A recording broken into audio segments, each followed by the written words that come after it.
Hello and welcome back to part 3 of my making of a journal series. Today we're going to be taking a look at the cover. We're going to be making our hard cover. And if you've been following along with the previous two videos, you should at this point have your partially finished signatures. The signatures that they're in a state now where you will be ready to be thinking about putting them into the binding. So we did all the stitching of some lace, we stitched some pockets, did a little bit of stamping and things like that last time. And I showed you one signature. I've now completed my other 3. So that's the pages that are going to go into my book. Now, on the previous journal that I'd made, this has an 1.5 inch spine. But as you can see here, my pages for this one are more bulky. I've used more trim and there is a few extra pages in there. So I'm going to make the spine for this one 2 inches. So this piece of card is 2 inches wide. And sort of looking at it there, I think that's going to be a much better fit than an 1.5 inch one. If you find that you bind them too closely like this, the pages are going to want to splay out. If you're going to be adding more ephemera or collage or bulk to the pages, that will then increase even worse. So I prefer to be a little bit more generous on the spine width, especially if you know you're going to be putting something extra in there. So as you can see on here, there is sort of space between these signatures, and that just sort of helps. It just gives a little bit of relief. You don't want to be stressing that binding too much. So yeah, I'm going to go for a 2 inch spine on this one. Now, some of you may think, I don't want to make my own cover. Can I use a hardback cover that I already own? And indeed, you know, if you've got the cover off a book, you can use that. I mean, obviously this one is quite narrow comparison to what I'm going to actually make today. But yeah, if you take the guts out of a book and want to use the hardback cover, you can do. The one thing that you do need to remember is obviously if you're using a pre-existing cover, you will have to make your pages to fit that. Obviously, if we've made our pages here, we can custom size a cover to fit the pages we've got. I like the fact that this cover is covered in fabric, it's tactile, it has that nice vintage feel, a nice handmade feel, and I just love it. So that's what I want to be doing today. It's going to be showing you how to create a fabric covered cover. Now, the main part of the cover is going to be cardboard to give it the stiffness and the solidity. And this is just some real sort of heavyweight grey board. Not sure if I can see how many millimeters thick this is. Looks like it's about 2 millimeters thick. So something like a matte board, that would do. It's got to be something that is pretty hard. If you're using something more like a cereal box card, glue a couple of layers together, 2 or 3 layers together, just so that it makes it more rigid. You want this to be substantial and sort of to hold it. You don't want the corners to be bending or anything like that. So I've basically cut myself 3 pieces. We've got a front cover, a back cover and a spine. And as I say, the size of the spine is obviously going to be determined by the bulk of the pages that you've got. So as I say, this time I've chosen a 2 inch piece. And I wanted my covers obviously to extend slightly bigger top and bottom than my pages. And also slightly bigger width-wise. You don't want your pages to be sticking out, to be perfectly honest. So if you take one of your pages and bear in mind that it's going to be sort of attached at the inner side of that cover, make sure you've got a little margin all round. Doesn't have to be a huge amount. Obviously we've got lace trim and that will extend out a little bit, that's fine, but you want the pages to be within the perimeter of that cover. I am sort of reluctant to give exact measurements for people because obviously everybody's pages are going to differ. I've used A4 size paper for my pages here. which is similar but not exact in size to US letter size. It's our standard printer copier paper size. Obviously in the US yours comes as letter size, and that is slightly different. My covers here are 6 inches by 9 inches, and my spine is 2 inches by 9 inches, but that is because that's what fits my pages. So if your pages are slightly narrower or slightly taller or slightly shorter, adjust that. But again, just have a look, line it up on the inner side of a cover and make sure you've got a little bit of overhang all round. And then you shouldn't really go wrong at all.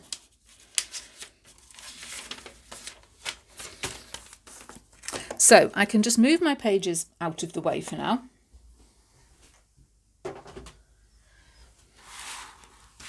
Now, obviously, this cardboard, this is going to be what strengthens the cover, what creates the hard back. But we need to cover it. And I've sort of got a selection of fabrics here. These are actually upholstery fabric samples that I was quite lucky to be gifted. And I like the fact that they are this sort of velour fabrics, embroidered fabrics, nice sort of traditional designs, rich colours. They're very, very nice. So something like that is ideal. You could also use things like beautiful woven tweeds and wool fabrics. Again, really nice and tactile, quite thick. There's just something nice about those. I'm going to be using a bit of this alongside some of the upholstery fabric.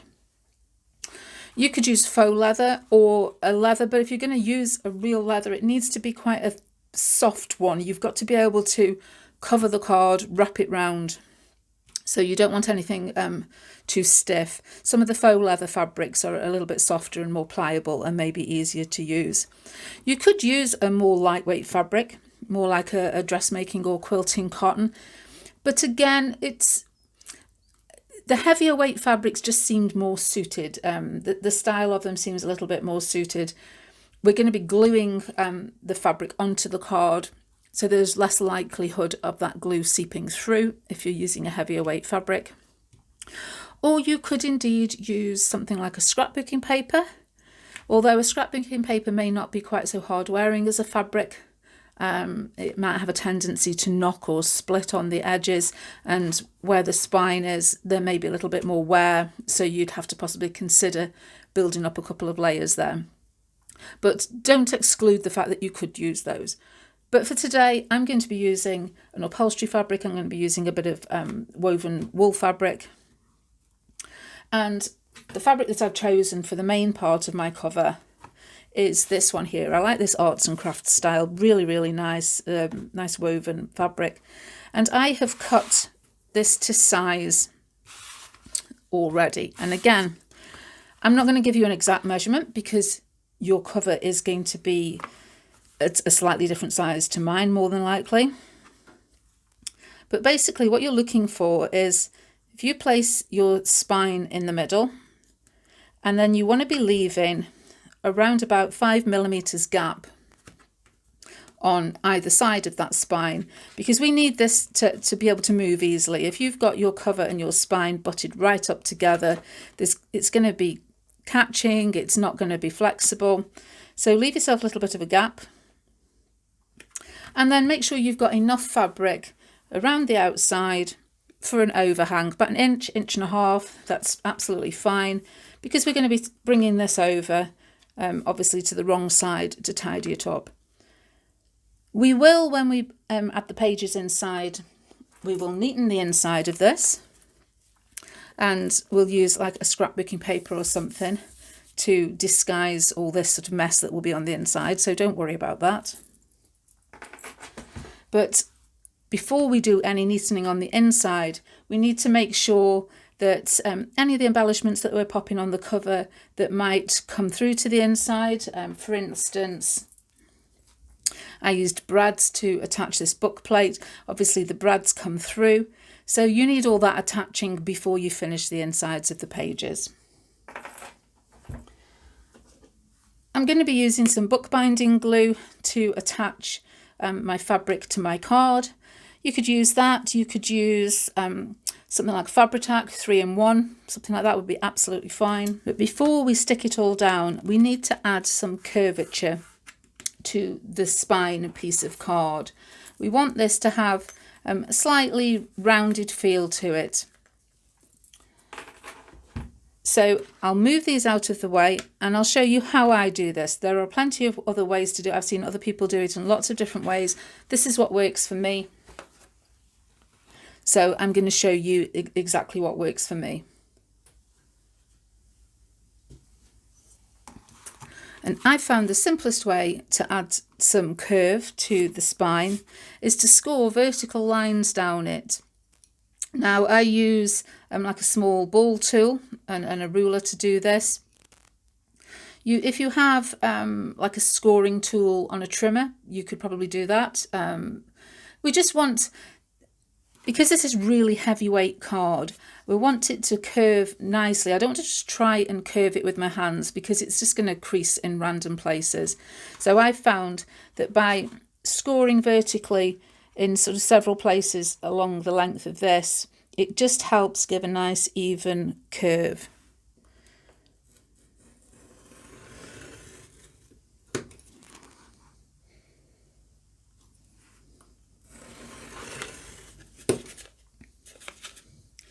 And now that we've got that, we can start to just ease that card into a gentle curve.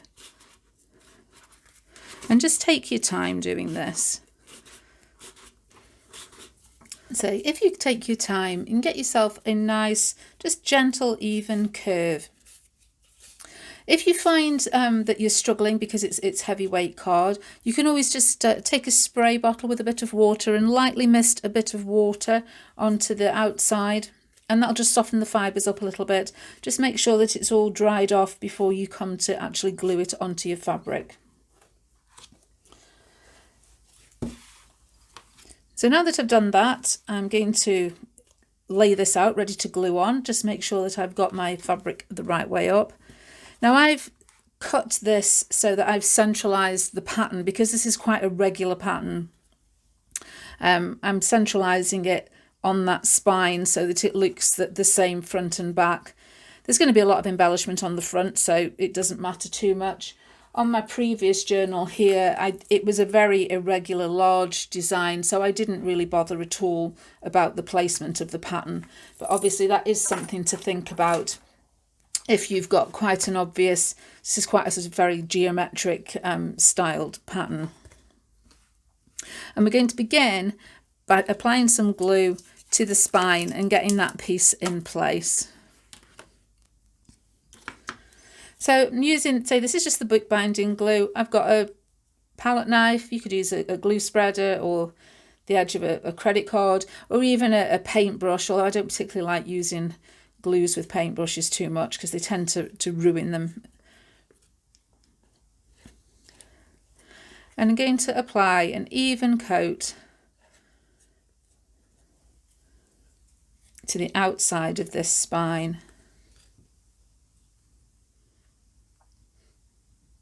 And then just lining it up with where I need this to be.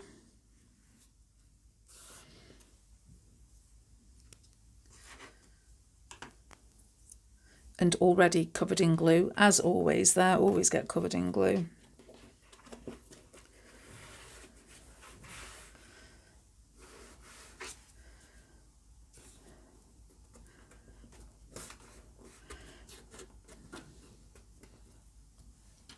We're going to make sure that's attached firmly. Obviously, at this point, you will flatten your spine out a little bit, but that's fine. We'll get that curved back into shape as we get further on with the binding. One thing you also want to do is make sure that we get a little bit of glue along the sort of the cut edge of that card. So by that I mean like this edge here, because we want that fabric to kind of sort of be dinked into the crease between the cover and the spine.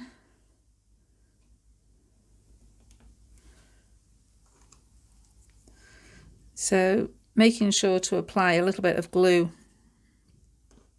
along that cut edge both sides as well.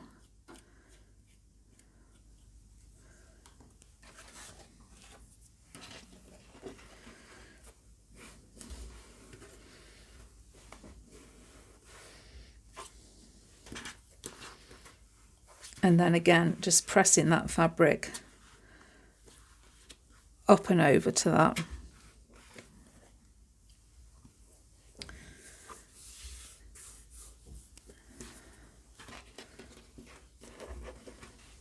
Now at this point, if you want to, you could just wrap that fabric over there, pop a couple of clips on, do that on both sides, and allow it to dry, just to bond it to those sides. Doesn't take too long to dry, but it's quite advisable to do that now. Just sort of leave it for half an hour and then come back and we'll pop the covers on. Once that glue's dry, you can take the clips off. Obviously we've still got that flexibility there, but it's nicely attached. It's attached to the sides of that piece of card as well, which then makes it just that little bit easier. Obviously, as we pop on our covers, we can press that, so we could line it up and press it up against it. That gives us our gap between the cover and the spine, and will just naturally sort of fall in place to be glued along the sides of those covers as well. So like we did with the spine, going to apply the glue to one side of our cover,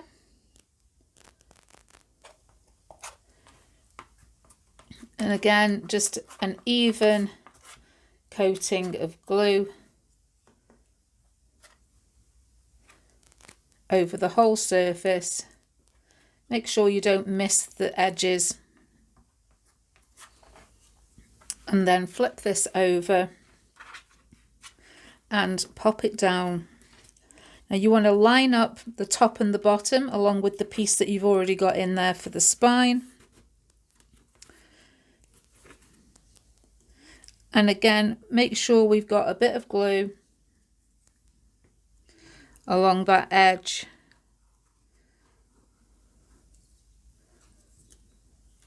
So that fabric will stick to it.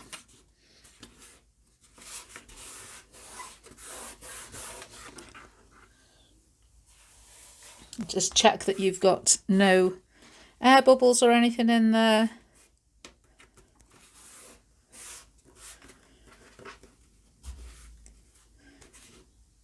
And press it down. And then we can do exactly the same with the piece for the back cover. Now we can flip this over. I'm just going to pop my non-stick mat down just to protect my table from any glue that's showing.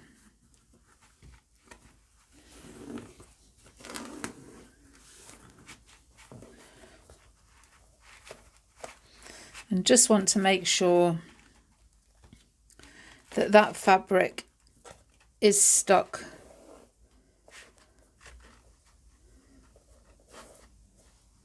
just to the edge of that piece of card. Now again, at this point, if you want to leave this to dry, you can do. I'm going to continue. I'm quite happy that I can continue with this for now. I do want to trim some of this excess fabric from the corners though, because obviously as we fold these edges over, there's going to be a lot of bulk.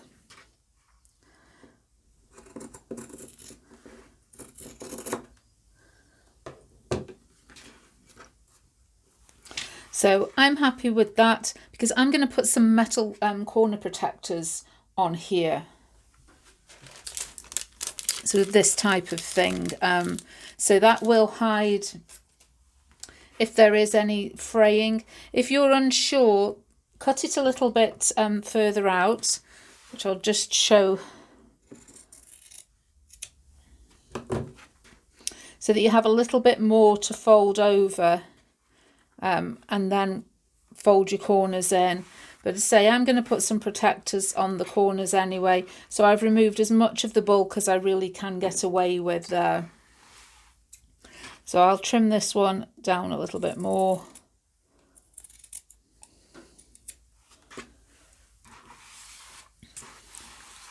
And trim my other corners.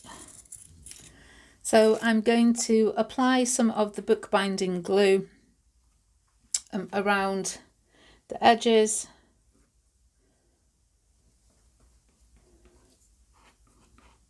Just in order to fix in place this fabric.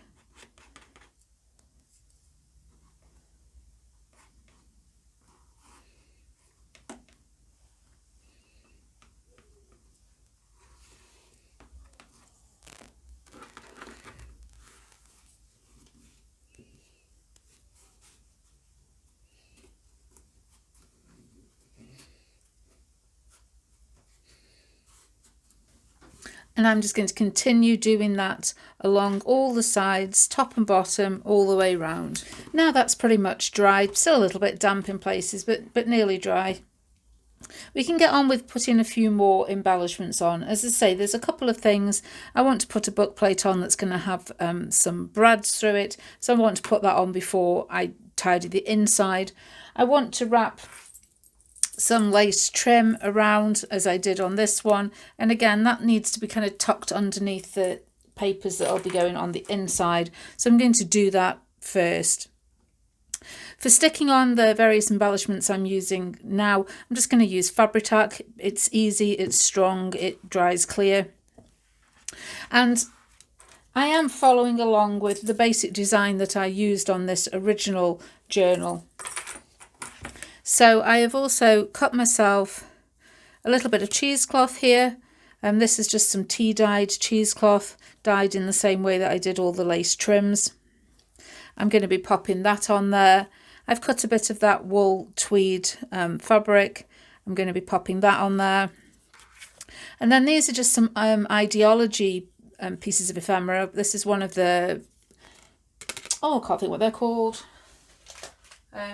Found relatives, that's it. It's a pack of cards basically with vintage photos on, and then I've got the baseboards as well. And I'm going to be using this picture inside this frame, so I'll need to just trim the bottom off there, and that's going to go on my cover there. And then I've chosen this broderie anglaise trim. Again, that was tea dyed, and then I've just got some coloured crochet lace. I like this rust colour, and it just picks up on that red tone that's in there. And I'm going to put this on as well. So I'm going to glue those on and come back and show you, just gluing them on with a bit of Fabri-Tac, so you don't need to watch me do that. And then we will attach the little book plate, and I'm going to pop some decorative corners on. I've got a couple of fancy ones for the front cover and a couple of just simpler ones just to go on the back cover. So I've added the embellishments to my cover. I've put a bit of gilding wax around the edge of this baseboard just to disguise the bare card edge on it. I've glued my lace on all the way around, and as I say, I've got my extra bit of cheesecloth and fabric and everything there. So I've chosen this little book plate frame, and I'm going to pop it here. I'm going to put it off centre, just lined up to the side. And I have a couple of brads. These are little screw head brads. I think they're from the Prima range. So I need to decide where I'm placing it. And as I say, I want it sort of aligned to the right and on this lace trim. So I'm just going to pop a self-healing mat underneath.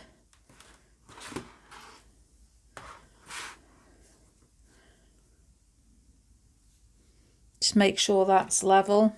And then taking a pokey tool, going to go through all the layers and through the cardboard into the mat.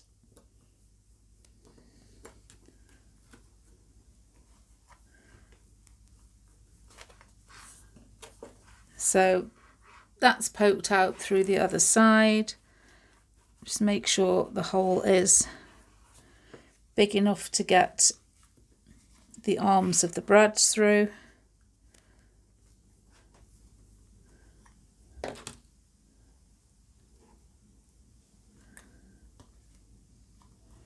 going to pop that first brad in.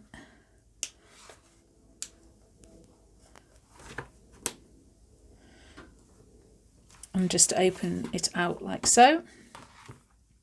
Then just straighten it up once again, just make sure it's level. And mark the second hole. And again, just open out the arms on the other side. So that's our little plate in place. I'm going to slide a piece of paper. I'm just going to stamp something and slide it underneath. Haven't decided. It may well just say journal like my other one did, or I might pop a date or some other stamped word on there. But that can be done whenever. I can either slide it under, or I can just remove one of the brads, pop it under, and put that back again.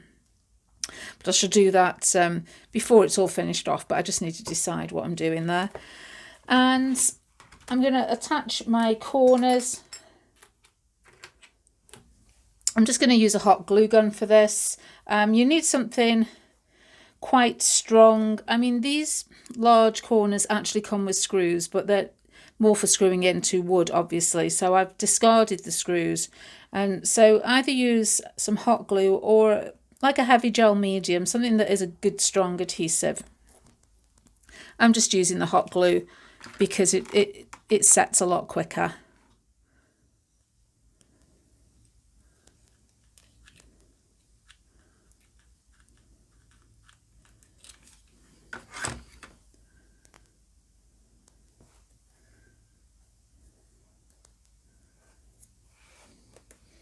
Watch your fingers, because obviously the glue is hot, which makes the metal hot. So just be careful not to burn yourself. So that's just pressed in place nicely there. Just pressing that one in place. Any excess glue that just sort of bulges out there, that can just be cut away with a knife when it's cooled down.